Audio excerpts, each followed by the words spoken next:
Welcome to Super Talk, the podcast that scratches your superhero itch. Just two suburban dads nerding out over superhero stuff on the small screen and the big. Buckle up, people. Enjoy the ride.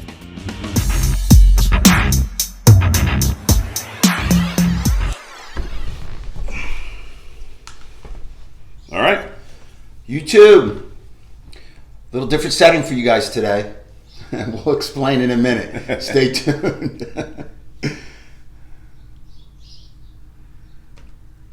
All right, sir. In 3. Welcome to Super Talk, the weekly podcast dedicated to news and reviews of comic book media on the big and small screen.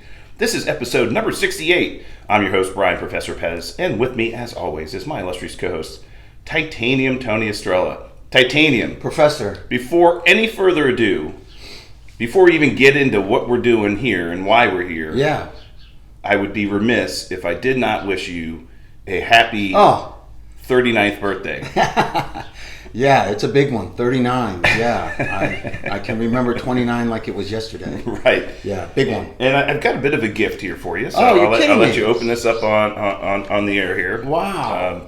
The wrapping job is what Right. we have. We do with what we have here. Yeah, right.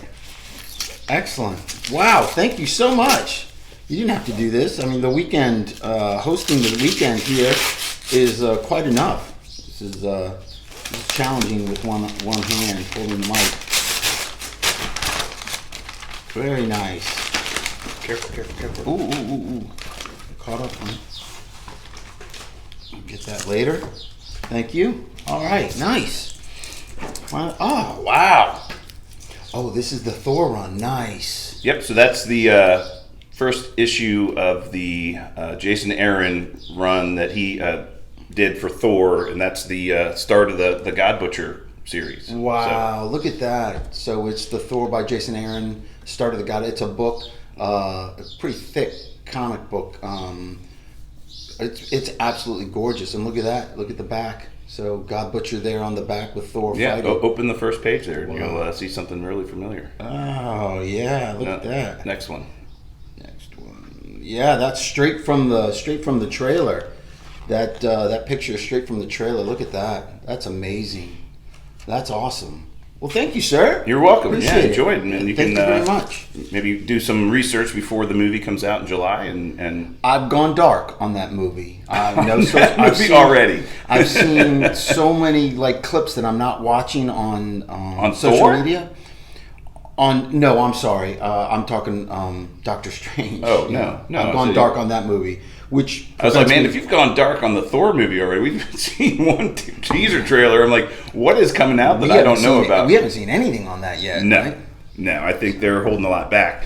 Now, I wouldn't be surprised if we get more after this next weekend when Doctor Strange comes out. I think there must be something that happens in this Doctor Strange movie that kind of leads into Thor Love and Thunder, or maybe kind of simultaneous with it, or have some effect on. So that's why they're probably holding some That's stuff a great back. theory. I like that. I hope so. Yeah. I do know we're going to get the Avatar trailer, right, during that movie? For Doctor Strange, yeah, that was something that was announced this past week. So Marvel Studios acquired the Avatar properties when, let's say Disney did. Disney acquired Avatar through the 20th Century Fox purchase they made a few years ago. And so Avatar is now owned by Disney. And their trailer for the next Avatar movie, Way of Water, I believe is the name of the movie. That one is, the trailer was shown at CinemaCon last week to theater owners. But it's coming to the theaters this Friday with Doctor Strange. So that'll be really cool. Yeah, that'd be very cool. So... explain to what we're doing, the new setting. We're coming to you from Chestertown, Maryland. So this is my wife and I have a home here that's been in her family for decades, and this is our kind of little slice of heaven, our home away from home. It's very peaceful and nice. We got the water right behind us. We're right on the water, and it's a slow town, a small town. But if you want to come and relax and just do nothing and be happy, this is the place to be. Absolutely. It's so relaxing, and it's been a fabulous weekend. Thank you for hosting Oh us. yeah, it's our pleasure. Our pleasure. Absolutely awesome. Well, before we get into the rest of the show, first we want to thank the patrons. Patreon.com/supertalk. These are the listeners that help bring the show to you. They donate $1 episode every time we come out with a new one, and help bring the show to you. So if you want to become a patron, patreon.com/supertalk. We are still doing a swag giveaway for anybody who signs up to become a patron. So please do so. Patreon.com/supertalk. That's how you get there. Check it out down below. I always put it up on screen for those that need it. But thank those that are, and thank those that are thinking of becoming one. Yeah, so let's jump right into the show. We'll start with our review section. And of course, we now have Moon Knight Episode 5 that came out this past week. What did you think? I really liked it.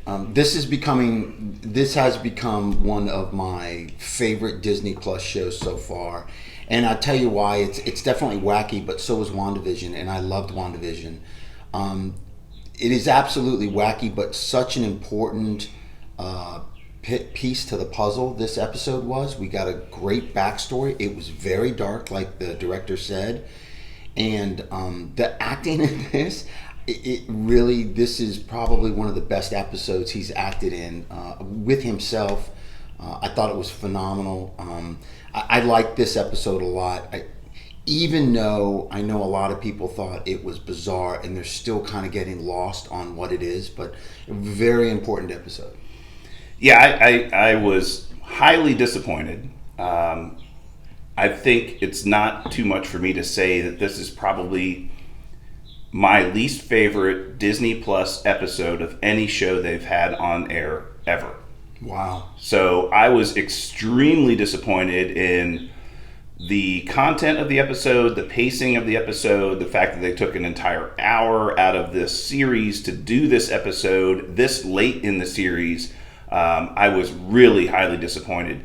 I expected what happened in this episode to happen very quickly at the beginning of the episode, and then kind of move on from there. But for them to take this entire episode to do what they did on the 5th episode of a 6-episode limited series was extremely disappointing to me. I was just like, really? This is what we're doing in episode 5? Yeah. That being said, I mean, I really thought that this could have been done earlier in the series, right? And all this stuff that got us to this point, in the life of Mark and Steven and the Moon Knight character, it's important to tell the story, but I believe it could have been told much quicker. Yeah. Well, I think it needed a whole episode to describe why he has DID and how he came to have this split personalities. And I thought they did a great job of a very serious subject, abuse in that way, child abuse in that way. His mother was beating him, and he created these alter characters to kind of deflect from that anger from his mother. Was very dark. I thought it was very important to the character moving forward. I keep forgetting that it is a limited series, a six episode limited series. I just think we're going to see more of him in the future of the MCU. Hopefully, no contract in place for Oscar Isaac, but I thought it was a great dark way to kind of explain his backstories. And you're right, it might have gone a little bit further. The only disappointing thing for me in this episode, the acting was off the charts. The only disappointing thing for me is they did not answer the third sarcophagus, the red sarcophagus in the asylum. We didn't get that answer, and that was yes, I agree with you. It was quite disappointing that they didn't answer all the questions. But they did do a good job of explaining what's going on, and like we said in our other podcast, we are in the mind, a fractured mind of a someone that is borderline mental illness, kind of big time issues, and we also know that we're on this Egyptian plane, this other kind of I think Tawada. Is that how you say her name? You nailed it. What's her? How do you Towerette. Towerette. I love this character. I hope they continue with this character. She's so awesome. The big hippo, Tarouette, I think she's awesome. And she kind of explains that they're in the ancestral plane, which is a great tie-in. Not the ancestral plane. Well, this is like it's beautiful. She mentions the ancestral plane, so this is a different they're plane. in the Duat, which is the Egyptian underworld, basically. Right. And she said it's one of many planes, across multiple different, and she basically was trying to explain to them that this is their version of the underworld. And she said there's a number of planes like this, like the ancestral plane. Oh, it's beautiful. And we know what the ancestral plane is. That's what we saw in Black Panther when he took the herb. The purple herb, yeah. Yeah, the something heart herb. When he took his herb and he saw his father in the ancestral plane, that's kind of where Bast, their god, kind of resides, and all of the kings, all the Black Panthers. I'm glad they mentioned that. But for her to mention it's, I've seen it and it's beautiful. And so kind of just, we understand that there are multiple kind of versions of the underworld or the afterlife, and each... it's almost like a purgatory where you're waiting to be judged whether to go to the field of reeds or to the sand pits of hell. Or your soul will be consumed, right? Yeah, so that, And again, I don't want to take anything away from Oscar Isaac. I agree, his acting has been great, and the way that he's portrayed the multiple personalities has been great. And this episode, he did very well in kind of bringing some emotion to explain to Stephen why he is the way he is and what's happened, and us as the audience as well. I thought it was very powerful. The things that disappointed me the most were, I think they could have done that in half an hour and then moved on. And we saw the only part of Moon Knight that we saw in this episode was when we saw the scene of him having the contract with Khonshu. But there was no Moon Knight in the episode at all. Mm-hmm. Nothing about Harrow. The only Harrow that we saw was the doctor version of him, right? Nothing.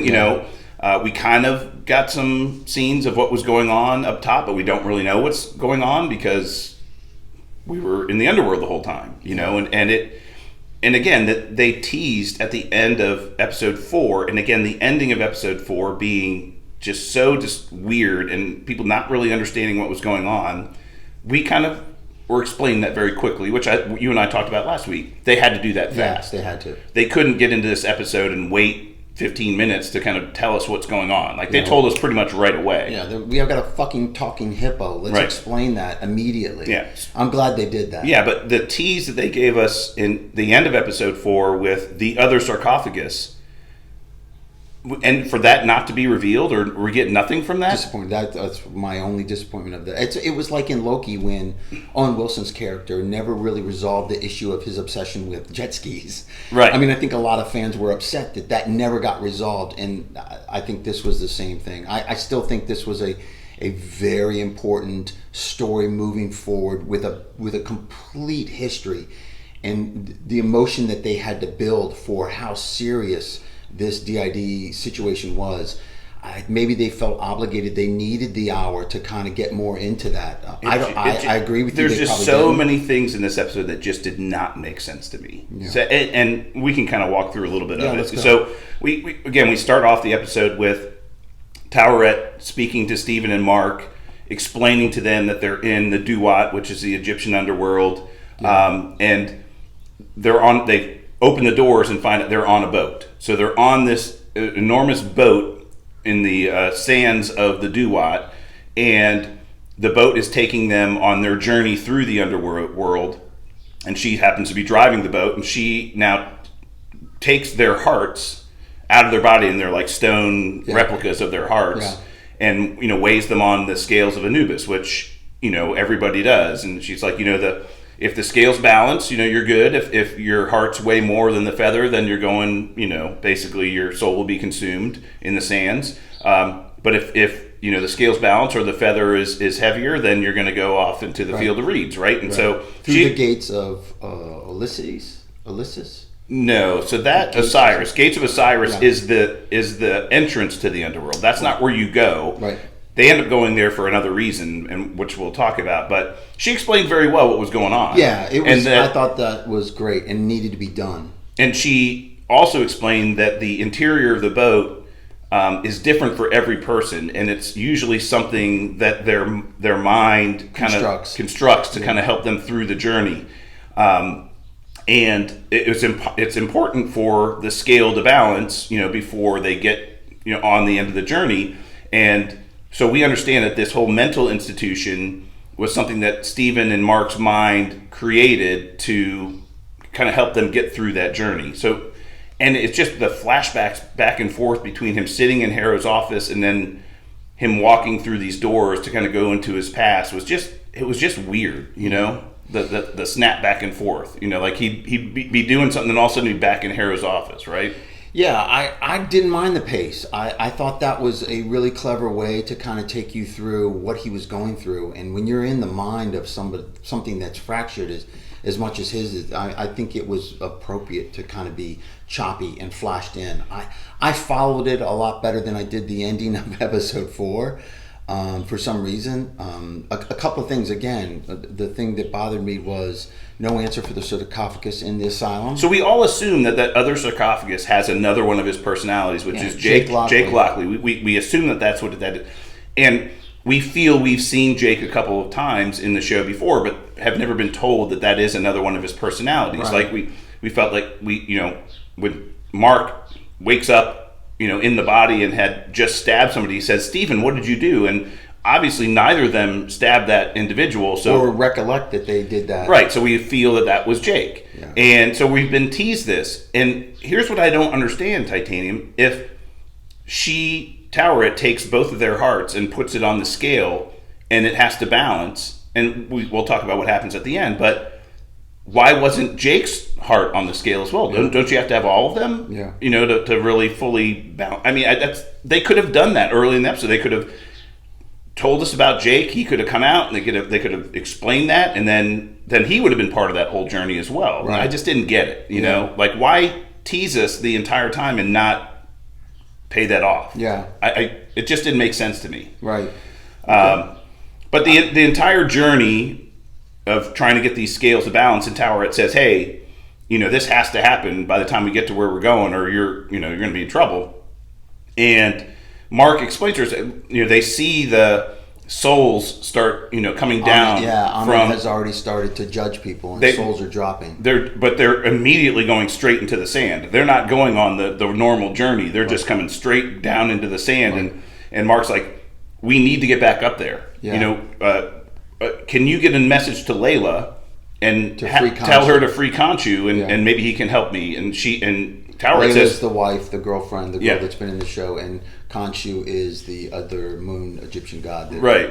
And Towerette's like, "Are you sure you want to do that? To go back?" And he's like, "Yeah, we have to find a way out of here because you see what's happening, and we need to stop this." Yeah. So that's when she redirects the boat towards the gates of Osiris so that she can go out and get Layla a message. Send a message to Layla, yeah. Right. But then Mark goes back into the boat, and this is the journey he's on of trying to balance these scales. And we go through this journey of going in and out of different rooms that are showing scenes from his past. And it's really Stephen doing this, kind of finally understanding. Figuring out who he is. They see a young boy. So they're in a room with all these dead people that Mark has killed. They're all the people that Mark has killed as Moon Knight. And, he explains to Stephen, "I didn't enjoy it, but these were all very bad people. They deserve to die. And this is, Khonshu, his form of justice. And I was basically his knight, This was my job. This was the deal that I made with him." But then they see a boy who runs off, and Stephen goes running into a room. And we see the scene of Mark as a child with his younger brother, and that's who this boy was. Roro. Yeah. Raul is his name, I believe. And but they're in their house in Chicago, and the two of them go off to play, and then Stephen follows them, and they're in a cave. Yeah, I'm not sure where the caves are in downtown Chicago. They live in Chicago. Yeah. Number one, where is there a cave anywhere near Chicago? I mean, how many miles outside of the city would you have to drive to get to said cave? Yeah. I don't know if there's any in the urban. There could be some near the zoo there, but okay, that's what I didn't understand. I think they could have. Now, They could have made that an abandoned basement. They could have done something, or he fell off of a rooftop, or accidentally, or something. Well, I like the drowning, and because there wasn't a lot of closure there for the drowning, you assume, obviously, they had a funeral for the younger brother, but very scary. There's other ways they could have done that. Agreed. That would have made more sense. It's like they get there. Okay, the two boys are playing in a cave. It's raining. It starts flooding. They can't get out, and we assume Mark ends up getting out, but he can't save his younger brother. His younger brother drowns, and that's what Steven's in there. Boys, you need to get out. You need to get out. And so his younger brother passes away, and his mom blames Mark. Mark's job was to protect his younger brother. It's your fault. What are you doing here? She was very angry at him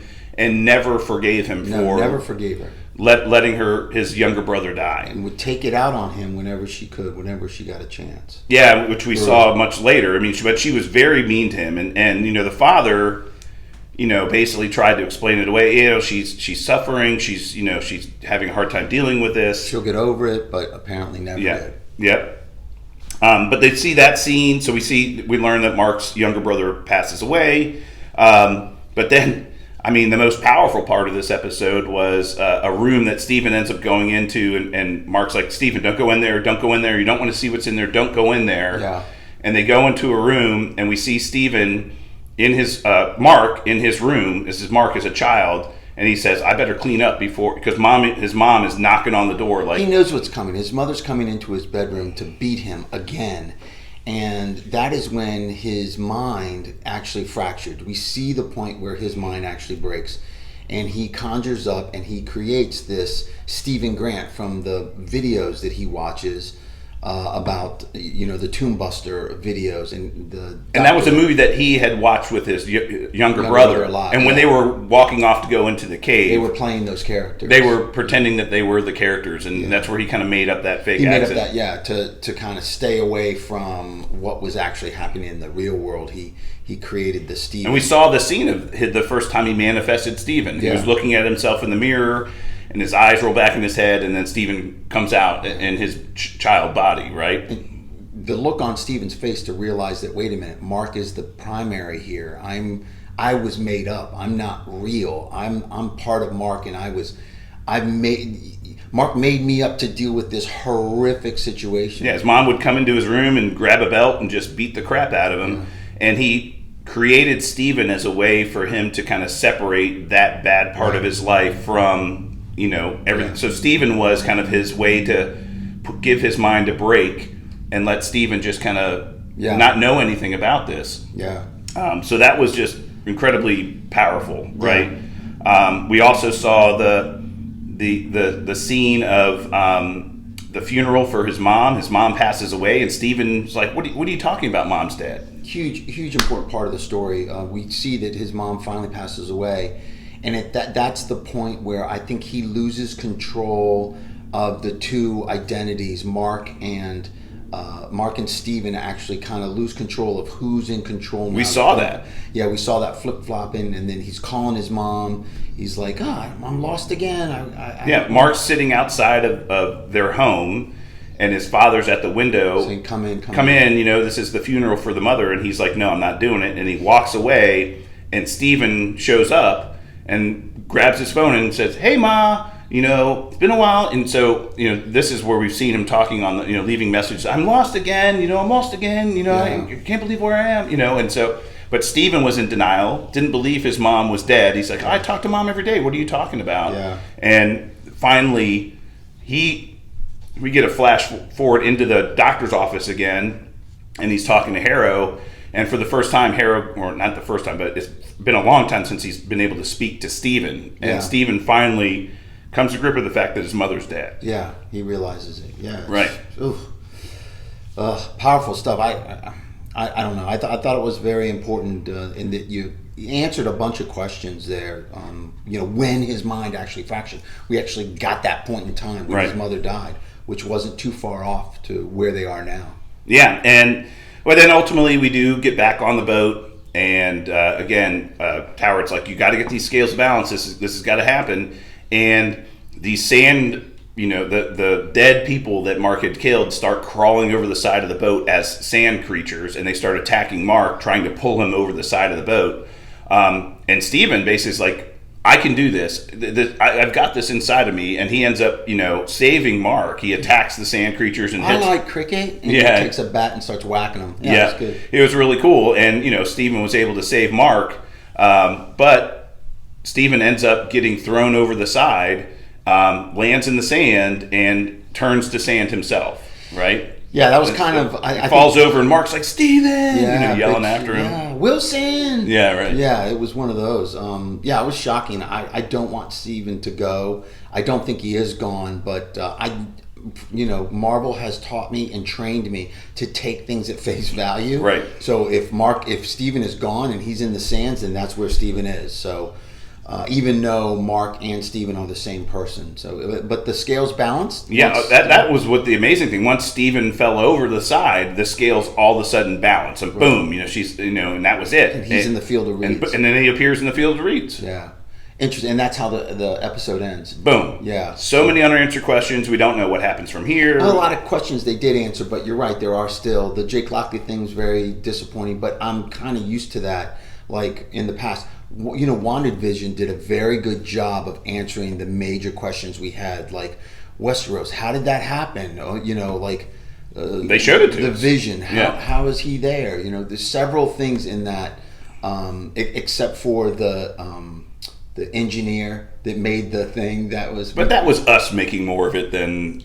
Still, right. Very little questions unanswered in that show, which I really liked. So they got one more episode, which should be a big one, the finale. Do you think we're going to get a big CGI fight?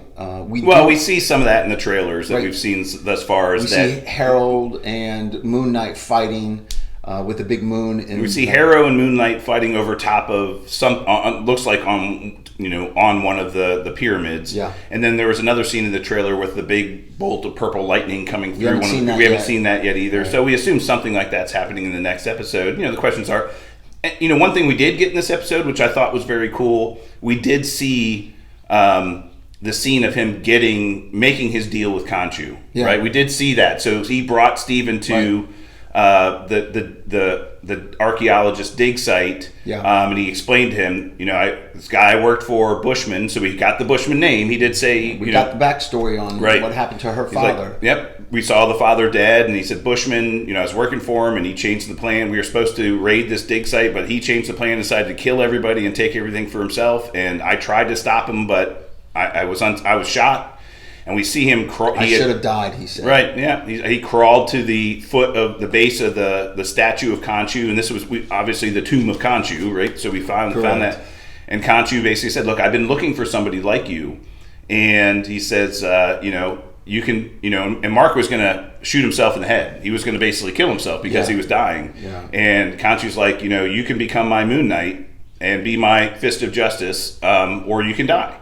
And he agrees to Khonshu's terms, and Steven says he completely took advantage of you. Yeah, he knew how fractured your mind was. He knew how troubled you were, and he took advantage of you. And Steven felt very bad for Mark at that point in time. He's like, he could have just let you die. Yeah, but he now made you into something that you didn't want to be because you were vulnerable. Right. Yeah, so we did get to see that, which I thought was pretty cool. Which throws back that Khonshu isn't a great god. He's I think all the Egyptian gods have some really big flaws, but... So that's the other question. Do we think Harrow is the one doing everything, or do we think the other Egyptian gods are pulling his strings, or do we think they're involved in this at all? I mean, there's a lot of questions there about who's really doing all of this. Well, typical Marvel, they set up, we did see all the statues in the wall where other Egyptian gods or deities have been turned to stone and put in the wall with Khonshu. So I think that's great. They can always bring those people back. That's always a storyline that they can use in future endeavors. But I think that, I think we need some answers on... It might just be as simple, and I'm trained to kind of not overthink things as much as I used to.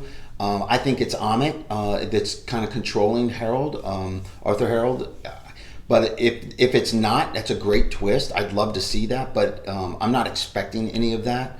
The Hippo, I think she's amazing. I hope she's in more because I think that's a great character. And she is in the credits or the credits for the next episode, so I think she does come back somehow. The actress that plays her, that voices her. Here's what we do. I hope they tell us what was in that other sarcophagus. We got to figure that out. Yeah. How does he get out of the field of reeds? How does that happen? Right. Does Layla free Khonshu?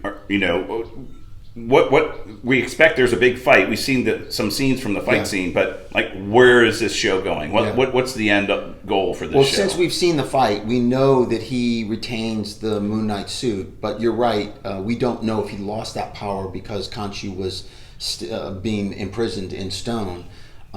So those are questions that I think we're going to get in episode 6. I think if they don't address the Jake Lockley thing, it's going to be upsetting to a lot of people. It's going to be upsetting to me. It just didn't make sense. It didn't make sense that they teased it. They teased it several episodes and they never explained it. Right. So I think they have to explain that. I think we need some closure with Amit. I think they're going to close out the Amit story the next episode, but I'm looking forward to it. Again, this is probably behind WandaVision, right up there for me as one of the, and solely on Oscar Isaac's performance. Yeah, and look, I love the character Moon Knight. This is not this episode just really just put me off. I don't want to take anything away from Oscar Isaac nor the character, which I do adore, but I don't know. You want to see more Moon Knight. You want to see more. Yeah, I just want to know where they're going with this. So we'll see. Hopefully we get an answer. By the way, people, we got a big episode next week. Oh yeah. So next week we're going to have the finale of Moon Knight plus our review of the Doctor Strange and the Multiverse of Madness movie. So that it's going to be off the charts, gangbuster next week for sure. Speaking of, let's get into our news section. So Marvel did just yesterday released 3 new episodes to their Marvel Legends series on Disney Plus. This is a show that they put on Disney Plus to kind of refamiliarize people with characters that are coming in upcoming projects. So ones that we had seen before, and it's usually just Hawkeye. Yeah, we got a Hawkeye one. Yeah, it's just really scenes from movies and other things that they've been in before. Like a highlight reel of the character. Right, reminding us of who they are. Right. We already got one. So funny enough, we got one for Wanda Maximoff right before WandaVision started. Yeah. But now there's another one for the Scarlet Witch. So it's actually titled Scarlet Witch. Wow. So they're giving us an indication of who the Scarlet Witch is, and probably with some scenes from WandaVision. I haven't watched them yet. But then we have one for Doctor Strange and Wong as well. Yeah, they're very good. Yeah, I need one for Wong. He's a great character. I have a feeling he might meet his demise.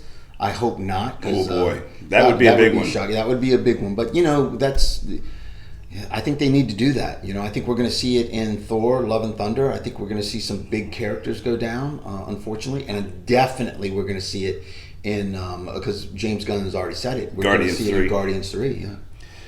All right. Well, we'll see. So yeah, go check those out on Disney Plus. It will help you prepare for the upcoming Doctor Strange movie. This next piece of news, you need to explain to me and talk me through it so that I'm not freaked out. When you told me this, I was a little nervous, but you got an explanation for that? Yeah, so it's good news and bad news. So the bad news is they delayed the Marvels movie from its February release date next year to July.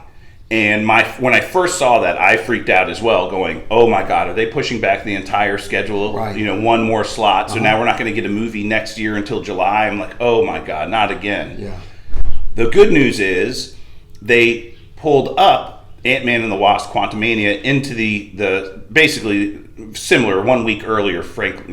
So I believe the Marvels was supposed to be released on February 17th, 2023. Yeah. They've moved Ant-Man and the Wasp: Quantumania up to February 12th, nice. 2023. Nice. So they just basically, for all intents and purposes, just swapped slots, release slots.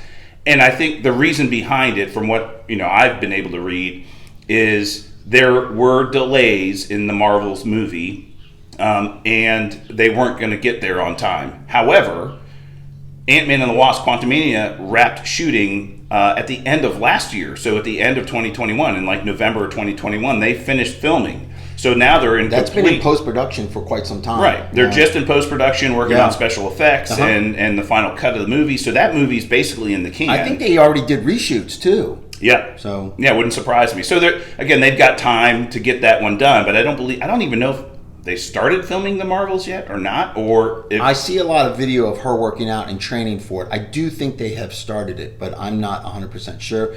Again, for me, now that you've explained that to me, no sweat off my back. Right. You know what I'm saying? We're not missing anything. I'm not not just missing anything, but push Marvel back even another slot. I'm not that excited for that movie. You weren't excited for that one anyway. Not excited for it anyway. It's not appealing to me. And we know nothing about the plot of that movie or what's going on. We do know that it's going to be Brie Larson as Captain Marvel. We know that Tiana Paris's version of Photon or whatever she's going to be known as that we saw in the WandaVision Spectrum, Photon, whichever. She's going to be in that. We also know that Ms. Marvel, who's coming in her own series this summer, is also supposed to be in that movie. So that's why they're calling it the Marvels.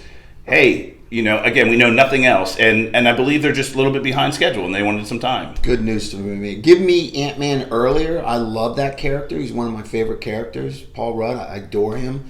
But Ms. Marvel, hopefully the Disney show, Ms. Marvel, can change and get me excited about the Marvels. Not excited for that movie whatsoever. Yeah, and it'd be interesting to see where they're going with that character, with the Captain Marvel character. I mean, she has been, for the most part, from what we've seen of her in all of the Marvel movies she's been in, including Endgame, she's been a space-based character, dealing with, cosmic threats, and she explained actually during Endgame that she wasn't on Earth because she was dealing with stuff in other planets. And that's where, even when she was speaking to Shang-Chi at the end of his movie, she wasn't, she was, being a galactic policeman or whatever she's doing. How are they going to integrate a cosmic-based superhero to street-level superheroes like Ms. Marvel? And why? Why does she come back? And why is she here? And what is she? What it's is the same challenge Nova has, right?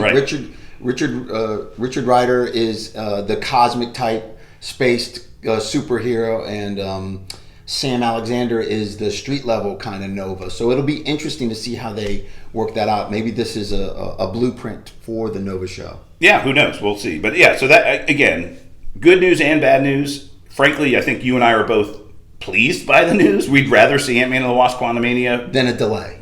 Than a pushback, for sure. Yeah. But the fact that they swapped is actually, I think, good for us because we're looking forward to that movie, and we believe that Kang the Conqueror is the main villain of that movie, and it's possible that they're setting Kang up to be kind of the next big bad that the teams need to rally against, and hopefully that Quantumania movie maybe that makes sets sense. that up. I hope so too. And I did hear that Shazam: Fury of the Gods was moved up a week because of the Avatar movie. Back a week, I think. Was it back or up?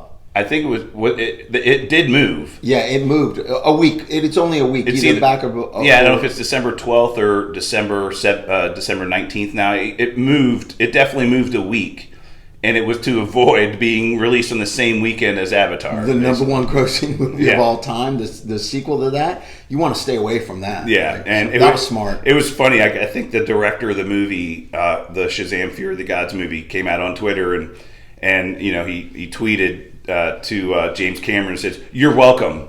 Basically like yeah, we're not going to take away some of your thunder, and everybody's like, yeah, dude, you had to move that thing. So no question. A couple of other things. So the CW canceled 2 shows that they had.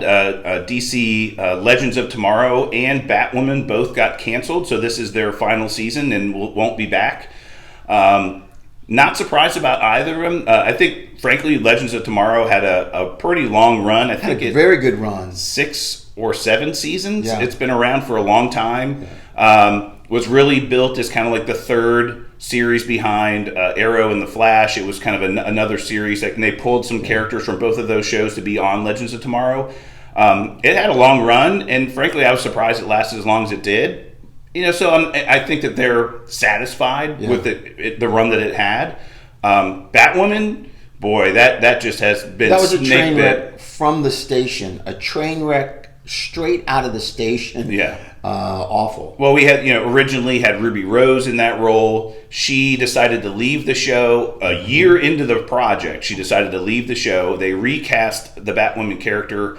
I haven't ever watched an episode of that show, ever. Yeah. So it's, I watched a couple of episodes with Ruby, and I did like it, but it wasn't great. No. And I the only thing I interest. watched was like the crossover event they had between all the shows where, Flash and Arrow and Batwoman and Legends of Tomorrow, they all kind of worked together for some, big threat. And that's the only time I saw her, and that was the Ruby Rose version of it, but I haven't seen the new one at all. Yeah. At all. So, no surprise. And it had been not doing well either, so that I don't think that that's a surprise. Yeah. So I mean, if shows don't fucking tickle our fancy, right, and it's right in our wheelhouse, then come on. Well, and again, I think the mistake there is they took a very C-level DC character and tried to center a show around it. Yeah. The other two most successful shows that the CW did were the Flash and Arrow, two pretty big characters, and Flash obviously an A-level character, but Arrow even like a B-level character, right? They're Justice League members, and it's like Batwoman just never got there. Definitely a supporting role, not a lead character. Well, some other kind of disappointing news, and you had some insight into this, Titanium. So John Watts resigned from directing the upcoming Fantastic Four project. So we know that they were making Marvel was making a Fantastic Four reboot movie. Professor, who is John Watts? John Watts, the director of all three of the Spider-Man movies that Marvel and Sony did in cooperation. Hugely successful. Right. So he did Spider-Man Homecoming, Spider-Man Far From Home, and then Spider-Man No Way Home. Now, we looked this up yesterday, I think the 6th highest grossing movie of all time, directed by John Watts. And he had been tapped already by Marvel to direct the Fantastic Four movie, and he just announced, or Marvel announced on Friday, that he's stepping down as the director and stepping away from the project. Yeah. Yeah, and you heard that he had said that he just wanted a break from superhero movies. He might come back in the future, but he just wanted a break. It's been 7 years. He's been working on the Spider-Man, the trilogy for Spider-Man for 7 years. He wanted to step away and take a break from that. Which two things? Okay, that's great. And he made a point of saying that I hope to work with Marvel in the future. I would love to work with Marvel in the future. So it's not like a no, I'm done. It's a no, just not now. Creative differences. We couldn't get along. They didn't agree. It wasn't that at all. It's not that at all. It's right. just he needed a break from that. I also think it had something to do with Kevin Feige flew into CinemaCon and did a speech, and he said during his stage time there that he had the top executives at Marvel and his top creative team on a retreat, a couple of week retreat, that they were somewhere, probably somewhere very expensive, probably somewhere very nice, probably somewhere where we will never get invited to. Right. A retreat where they were discussing the next decade, the next 10 years. Planning the next 10 years? 10 years of what Marvel and the future of Marvel and the shows are going to be. Now, he made a point of saying, now that could change and we could subtract some things to it, but we have a blueprint. A 10-year blueprint. A 10-year blueprint because really Phase 5 is kind of still iffy. We know Phase 4. Phase 5 is very iffy. Phase 6, Phase 7. He has a 10-year blueprint of the direction that this is going to go in, which is huge news. Sony, take notes. I mean, take notes on this. DC, take notes. Take notes on this. I mean, I think it's very important and it's exciting. But you feel that can you imagine being a fly on the wall in that meeting? But you feel that John Watts was part of those meetings, part of that retreat, and ultimately realized that if he was signing up for Fantastic Four, he was signing up for maybe more than he wanted to sign up for. Well, two things.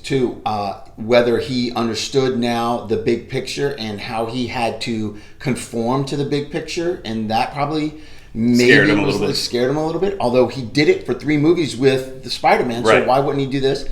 Here's what I really think happened.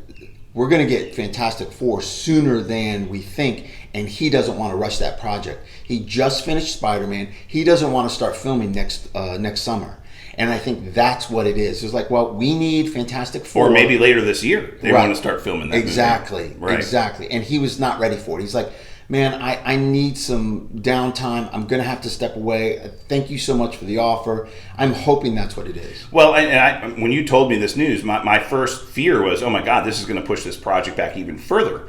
if they don't have a director attached. So my assumption is Marvel is going to announce a new director of this movie very quickly. Oh, yeah. I think they've got a short list of individuals they'd like to lead this project. And frankly, I think that they're going to tap into some of the resources they have over at the Star Wars side of Disney. Some of the directors that have been working on, like The Mandalorian, the Ashoka series, the Obi-Wan Kenobi series. Okay. I think that some of and like directors like Bryce Dallas Howard, for example, who's coming out in the last iteration. She's brilliant. Yeah. She'd be great. She directed several of the Mandalorian episodes. Ron Howard's daughter. Right. She's a fantastic actress, but she's also a very well-known and well-renowned director as well. So I think, somebody like that to lead this project. Oh, by the way, my impression was that John Watts is still connected to the Fantastic Four, maybe as a producer. So he's still involved. Yeah, so I don't think he's just doesn't want to direct it. Correct. Right? He doesn't want to spend that kind of commitment. So I think Marvel will announce somebody very quickly. I think we'll get possibly an announcement about casting and schedule for that movie. Hopefully, again, by Comic-Con. I'm hopeful that by Comic-Con in July, we're going to get some of these announcements. And maybe that's why they were doing this retreat. Is that they need to have this roadmap so that they understand what they want to release to the public and when. Yeah. Interesting. But that's the way to do it. Yes. Take notes. Get us excited. Yes. Right? Mm-hmm. And that's the one thing I've loved about Marvel is the projects that we see and watch, whether they're on Disney Plus now or in the movies, we understand they fit into a larger picture and a story they're trying to tell further down the road. Yeah. We know what's coming further down the road, so when we see a movie, we're like, well, how does this connect into the one that's coming later, right? Let's create a shiny puzzle piece that's gorgeous, a piece of art on its own, but also fits into a larger piece of the puzzle. Right. I love it. Yeah. And some more news from Marvel. So we got confirmation that the Werewolf by Night special that's coming to Disney Plus later this year, we believe around the Halloween timeframe, is going to feature Man-Thing. Yeah, that's kind of cool. They are building the Midnight Sun. They're basically taking the Midnight Sun's blueprint and putting it together. Yeah, I think so. I hope so. But that'll be interesting. That'll be really cool. I do know that is filming currently. Yeah, so we've got Werewolf by Night, Elsa Bloodstone, and Man-Thing confirmed for that project now. And again, we're under the assumption that we believe the first time we're going to see Blade in the MCU is during that special, whether it's a cameo or a very short scene or some little part of that special. Dude, and we mentioned last week, I believe, that Blade is starting to film in Atlanta and London, I thought. Atlanta and London, like later this year, right? This summer. This summer, right? Yeah. Well, that's exciting. I want to say Louisiana down. Louisiana, is right. It Louisiana? Yeah, Louisiana. Okay. Right. All right, and then, these hits keep coming. Amber Heard, if you haven't been paying attention to or watching the Johnny Depp Amber Heard defamation lawsuit that's in court right now, it is highly entertaining. The testimony is off the charts great, but it's really shed some light on her that has not made her any more likable than she was before. I think it's made people very angry at her and not like her at all. So now there's this big petition to get her pulled off of the Aquaman 2. 2 million signatures, yeah. 2 million signatures on a petition. No. Well, you said that movie's already filmed or been filming, right? It's filmed, yeah. He's filmed it. Yeah, so it's like you're not going to remove an actress from a project and have to reshoot the entire movie. Crazy. Right. But yeah, she is digging her own grave, man. I would not be surprised if they push that movie to next year. Didn't they already? They already did push it to next year. Oh, they did, right? Yeah, it was supposed to come out later this year, and they've already pushed it into next summer. Oh, they should push it all the way back to next December. Boy, who knows what's going to happen with that? They need time for this. This PR nightmare's got to blow over. They don't want her on the PR tour. Smoke show, absolute smoke show. Talk about a beautiful train wreck. That's what she is. But some of the stuff that's coming out about her does not paint her in a very favorable light. You and I are on a text thread with a bunch of other guy friends of ours, and they put this chart up there that shows the the hot axis and the crazy axis of women. And if you know, there's a fine line between being hot and crazy, and you kind of want to, here's who you date, here's who you marry, and all this other stuff. And somebody put like Amber Heard in the top right-hand corner. It's like smoke show, but just all Looney Tunes, man. Yeah, so. And we also got an announcement that both Venom 3 and The Batman 2 have been greenlit officially. No shock there. We kind of knew that these projects were coming. We knew Sony wanted to do another Venom movie. We knew DC now, who owns them? Discovery, Warner Brothers Discovery. We know they wanted to give Matt Reeves his follow-on project to this. Now I got you calling him Reeves. Matt Reeves. They want to give him his follow-on project. So. Yeah, it's no surprise there, but I'm happy to hear it. Right, I just hope they do something better with the Venom movie. I just can't help but feel they totally wasted an opportunity with the Carnage thing, just to kind of, again, a money grab. But we'll see. And again, hopefully it now ties into this larger Spider-Verse that Sony's trying to build with the Madam Web movie and Kraven the Hunter and other things. So we'll see. Yeah. Morbius. All right. Well, I think that's all of our news for the week. So let's jump into our topic of the week this week, and we plan on doing a little bit of a preview for our Doctor Strange and the Multiverse of Madness movie coming this week, upcoming weekend. And you and I are planning on seeing the movie Thursday night. And we're super excited. Yep. This is something that Titanium has officially said, I'm going dark. Yeah. I don't want to hear anything. I don't want to see anything. This Thursday, I will be dark. I'm not going to be on social media much, people. So I'm not answering questions on social media. I'm not looking at social media. Oh, by the way, topic of the week brought to you by Studio G Studio. Home of the man band, Corn on the Cob. Corn on the Cob. Yeah, bringing us the topic of the week. Yes. But yeah, this. We know the premiere is tomorrow night. And we've also been told there's a lot of industry insiders that are going to be seeing this movie early, both at the premiere and Tuesday, and maybe even early screenings on Wednesday. Please don't spoil it. So, look, spoilers are going to come out. We know that. So, we're going dark. Now, Marvel has continued to ramp up their promotional engine of this movie, and they've been dropping little snippets here and there that are kind of getting us more and more excited. I know you said you've gone dark and you don't want to see or hear. Look, I don't want spoilers.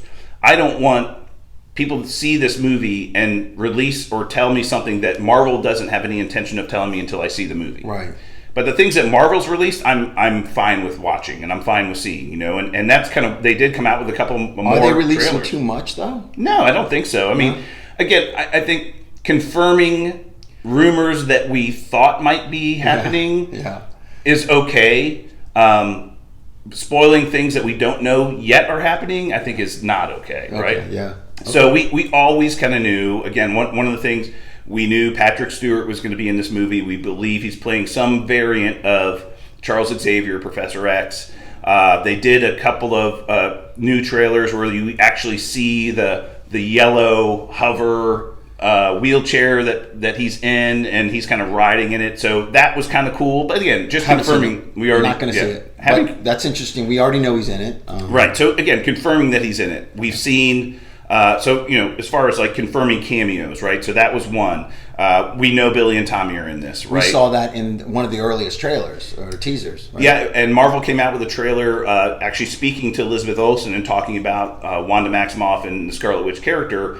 And so she did confirm that we are going to see variants of her character in this movie. So what we've seen in the trailers thus far is not a single Wanda Maximoff. Right. We know there are going to be multiple versions of Doctor Strange in this movie. We've seen them. Yep, we've seen them in the trailers. We now believe that there are going to be multiple versions of Wanda from other realities or alternate realities in this film. So what some of the scenes of Wanda that we've seen in the film, we believe are now variants of Wanda Maximoff, which is kind of interesting. But we know Billy and Tommy are in the movie. We believe there's a big plot or subplot about her trying to find them or rescue them or wherever, and look, these were manifestations of her mind or her powers that, these children were created in Westview, when we had the WandaVision series, but she still believes they're alive somewhere or could be alive somewhere. And maybe in multiverses, maybe there are several variants of these children somewhere else that she's kind of pawning for, so... We did get a small, I'll say it was literally like 2 second Didn't see it. view of We kind of knew Haley Atwell's version of Captain Carter. So we saw the Captain America shield with the Union Jack painted on it that she had in the What If series. There's just a scene of her sliding backwards and kind of a jet. She's wearing a jetpack, and the jetpack kind of helps her stop, and she's got her shield out, fighting Wanda Maximoff. So that was a really cool kind of confirmation. We believe that Captain Carter was going to be part of the Illuminati, in this movie, right? Which I haven't seen that, but which makes me believe that if she is part of the Illuminati and she is in that scene at Illuminati headquarters, we don't see her up there, which makes me believe that they hid the rest of the Illuminati. They probably digitally took them out. So that I'm excited about. Yeah, absolutely. We know Lashana Lynch is going to be a version of, or an alternate version or a variant of Captain Marvel. We've seen her in the trailers fighting against Wanda as well, using the same Captain Marvel powers. Yeah. And Lashana Lynch was in the original Captain Marvel movie. She played Monica Rambeau. Monica Rambeau, right? Brie Larson's friend or Carol Danvers' friend in the movie. But she is playing a version of Captain Marvel, so a version that gets the powers that Brie Larson ended up getting in the movie instead, right? Yep. And then Bruce Campbell is also in the movie in an undisclosed role. So how do you know this? So he is a. That's a little bit of a spoiler for me. Right, well, he came out on social media and basically said, yes, he confirmed that he was in the movie. So the rumors were that, for those of you who don't know who Bruce Campbell is, he was in the original Spider-Man movie with Tobey Maguire. He's a Sam Raimi guy. So it's very similar to what our friend James Gunn does with all of his kind of. He has the same actors that work on multiple projects, right? Michael Rourke, he loves him. Yeah, exactly. And his brother, right? So he's been in both projects. But yeah, so Bruce Campbell is a Sam Raimi guy, and he was in the original Spider-Man movie. Didn't he play like the announcer during the wrestling match that Peter Parker gets into when he first gets his powers, wearing his first version of his Bonesaw is going to hit you, boy. That was Randy the Macho Man Savage. Yeah. Bonesaw.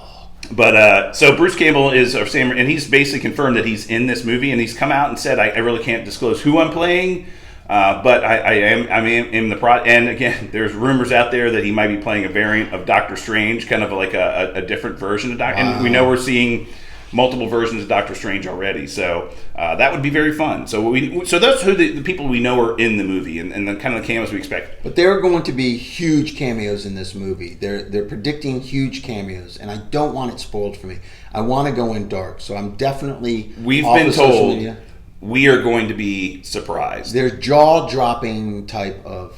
I can't. Right. Wait. Again, rumors about. Can't wait. So, question is, who is going to be part of the Illuminati? So what do we know about the plot so far? Just from what we've been able to tell from the trailers, it seems like America Chavez is on the run. She's constantly being chased by something or somebody. And we know this takes place a few weeks after Spider-Man No Way Home. Right. So it takes place kind of right after that. But we've seen the scenes in the trailer of America Chavez running with another alternate version of Doctor Strange. So she's being chased by something or being pursued by something or somebody. We don't know who that is, but she's on the run. And we believe she contacts our Doctor Strange for help, or somehow they get connected and he's helping her escape, or we've seen some of that in the trailers.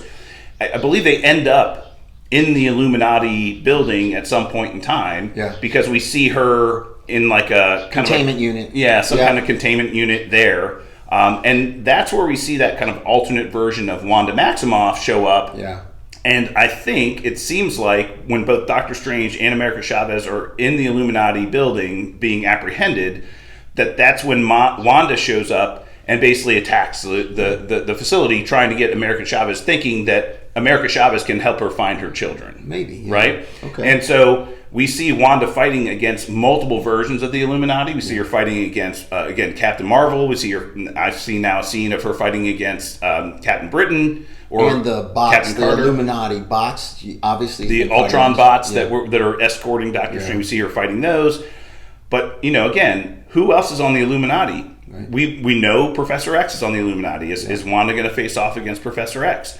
We believe there's going to be some Captain Carter. We know Captain Carter, we know Professor X. and we know Monica Rambeau. So I believe those three are all members of the Illuminati. Mordo, I don't think is. He might be, Yeah, or he might not be. He's the Whether one bringing Doctor Strange into the Illuminati. Right. So whether or not he's a member of the Illuminati or he helps them or works for them or not, we don't know. But we believe we're going to possibly see a variant of Mr. Fantastic, which would be awesome. Possibly a variant of Iron Man, somebody else playing Iron Man from an alternate universe. We don't know who that is. Possibly a variant of the Black Bolt, who's part of the Illuminati. We don't know. Right, or Black Panther potentially, or Maybe, the Submariner, Oh, Namor. if we get Namor, I'll Right. lose my mind. So it could be any of them or all of them. So we don't know. We believe there's 6 members. Or there were 6 chairs or There's something. 6 chairs there. Yeah. Or So- 7. I think there are three, and then he was sitting in his... the wheelchair. Yeah. Yeah, so who knows? I mean, we could see this, and again, I think the rest of the members of the Illuminati are something that is being held very tightly and very close to the vest by Marvel, and they're not releasing it and they're hiding it from us or purposely. I think it's going to be some massive cameos with some pretty surprising scenes, right? So I hope so. Yeah. Can't wait. Stay tuned. Next show, we'll go over it and break it all down. Yeah, we're excited. All right. Yep. Great show, Professor. Yeah, I'd say ring the bell, but let's. I hear the birds chirping outside. It's time to get on the boat and go for a cruise. Yeah, well, that's it for us this week. We'll be back next week for more Super Talk. To get in touch with us on social media, hit us via email, supertalkpodcast@outlook.com or at supertalkpod on Twitter. Until then, stay super, everyone. And we're out. Thanks, YouTube. Thank you, YouTube. Whew. Corner of the condemned.